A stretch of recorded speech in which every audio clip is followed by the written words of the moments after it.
Sir Basara triple IT student Swathi ఆత్మహత్యకు రకరకాల కారణాలు వెలుగులోకొస్తున్నాయి సార్. ఇప్పుడు ఇంకొక కారణం కాలేజ్ యాజమాన్యమే ఆమె పట్ల ప్రవర్తించిన తీరు కాస్త స్ట్రిక్ట్‌గా బిహేవ్ చేసింది. అందుకే ఈ విధంగా ఆమె నిర్ణయం తీసుకుందని కూడా చెప్తున్నారు. సో, ఆ కాలేజ్‌లో అంతకుముందు కూడా చాలా మంది స్టూడెంట్స్ ఈ విధంగానే ఆత్మహత్య చేసుకొని చనిపోయారని కూడా అంటున్నారు. మరి అసలు కారణాలేంటి? ఎటువంటి సంచలన విషయాలు ఇప్పటి వరకైతే స్వాతి ఆత్మహత్య కేసులో బయటపడ్డాయి సార్. మీరేం చెప్తారు దీని గురించి? నిజామాబాద్ జిల్లాలో ఆర్మూర్ సంబంధించి ఉజ్వల్ రవీందర్ అనే ఒక దంపతుల కూతురు స్వాతి ప్రియ అమ్మాయి పేరు. ఆమె బాసర్లో ఉండే ఆర్జీ యూకేటీలో త్రిబుల్ ఐటీలో టీఈసీ సెకండ్ ఇయర్ చదువుతుంది. ఆమె మొన్న ఉరేసుకుని ఆత్మహత్య చేసుకుంది. అందరూ పిల్లలు మార్నింగ్ బ్రేక్ఫాస్ట్ వెళ్ళినప్పుడు ఈ అమ్మాయి ఒక వాళ్ళ ఫ్రెండ్కి మెసేజ్ పెట్టింది, నేను ఎలాగా ఉరేసుకుని చనిపోతున్నానని. దాంతో ఆ ఫ్రెండ్ మెసేజ్ చూసుకొని పరిగెత్తి వచ్చే లోపలే అమ్మాయి ఫ్యాన్కి వేలాడుతుంది. దాంతో వాళ్ళు భయపడి కంప్లైంట్ చేశారు. కానీ ఇమ్మీడియట్ గా అమ్మాయిని కానీ హాస్పిటల్కి తీసుకెళ్లి ఉంటే బతికేదని పిల్లలు చెప్తున్నారు. సో దీని మీద ఇప్పుడు ఆ అమ్మాయి ఎందుకు ఆత్మహత్య చేసుకుంది ఏంటి అని రకరకాల కథనాలు వస్తున్నాయి. నిన్న ఏబీపీ అఖిల భారతీయ విద్యార్థి పరిషత్తుకు సంబంధించిన విద్యార్థి నాయకులు అక్కడ వెళ్ళి ధర్నా చేశారు. అప్పుడు ఆ కాలేజీకి సంబంధించిన సెక్యూరిటీ సిబ్బంది వాళ్ళ మీద దాడి చేసి వాళ్ళని గాయపరిచారు. వాళ్ళకి చాలా మందికి తలలు పోయలే.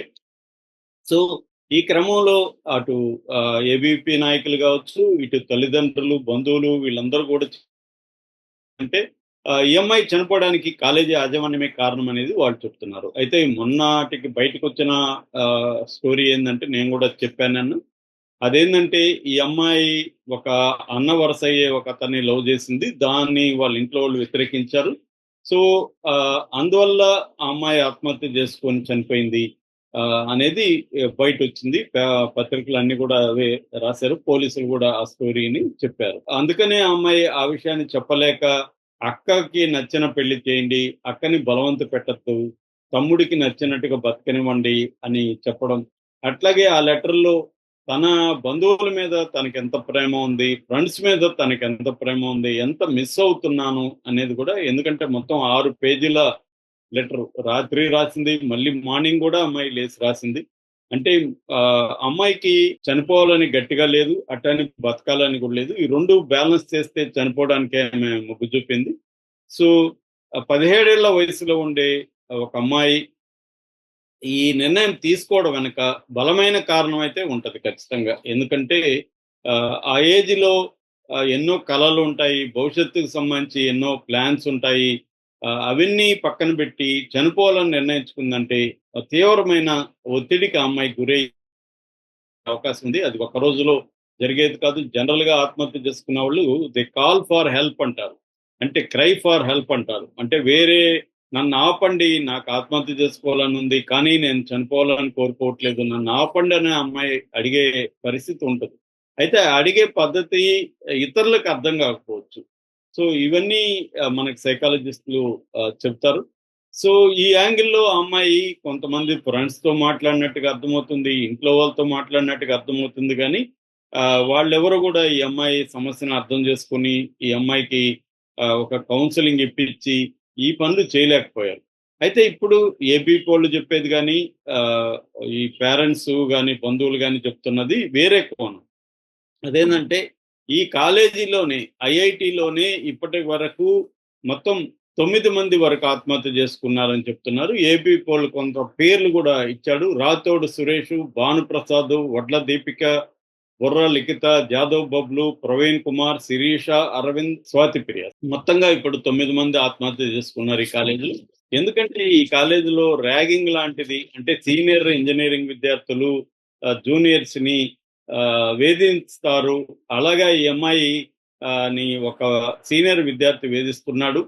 దానికి కారణం ఏంటంటే ఒక ప్రేమ జంట విషయంలో ఈ అమ్మాయి జోక్యం చేసుకుంది. సో ఈ దీని ఈ జోక్యం చేసుకుంది కాబట్టి ఒక సీనియర్ విద్యార్థి ఈ అమ్మాయిని వేధిస్తున్నాడు అని ఈ అమ్మాయే కంప్లైంట్ కూడా చేసింది యాజమాన్యానికి, కాలేజీ యాజమాన్యానికి. కానీ వాళ్ళు ఆ సమస్యని పరిష్కరించలేదు అనేది ఇప్పుడు వస్తున్న వాదన. ఇది కూడా కారణం కావచ్చు. ఎందుకంటే మనం గతంలో కూడా వరంగల్ మెడికల్ కాలేజ్ విద్యార్థిని అమ్మాయి కూడా ఆత్మహత్య చేసుకుని ఇలాగే చనిపోయింది.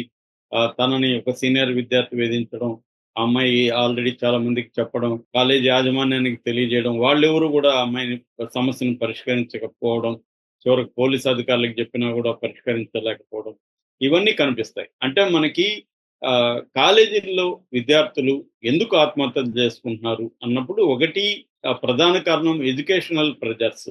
వాళ్ళ స్థాయికి, వాళ్ళు లక్ష్యాలకి మధ్య గ్యాప్ ఉంటది. వీళ్ళ టాలెంట్ వీళ్ళేందంటే అప్పటి వరకు ఒక ప్రెజర్ తక్కువ ఉండే ఎడ్యుకేషన్‌లో నుంచి ప్రెజర్ ఎక్కువుండే ఎడ్యుకేషన్.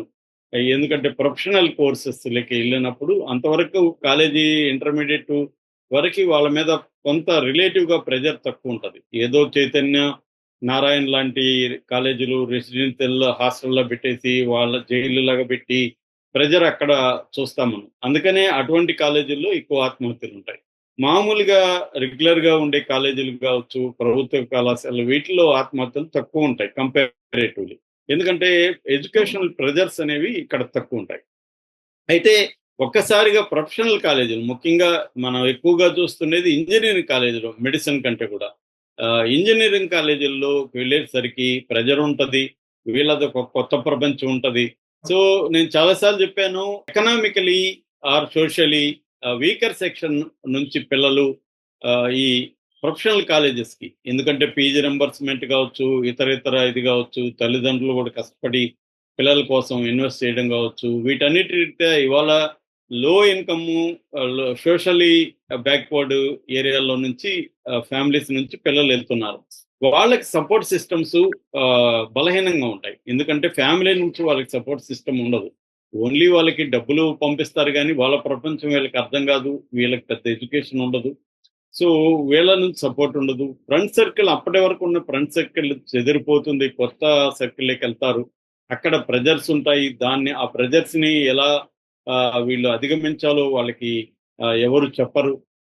ఈ ఈ రకమైన సిస్టమ్స్‌లో ఎక్కువ మంది ఆత్మహత్య చేసుకునే అవకాశం మనకి ఎక్కువ కనపడుతుంది.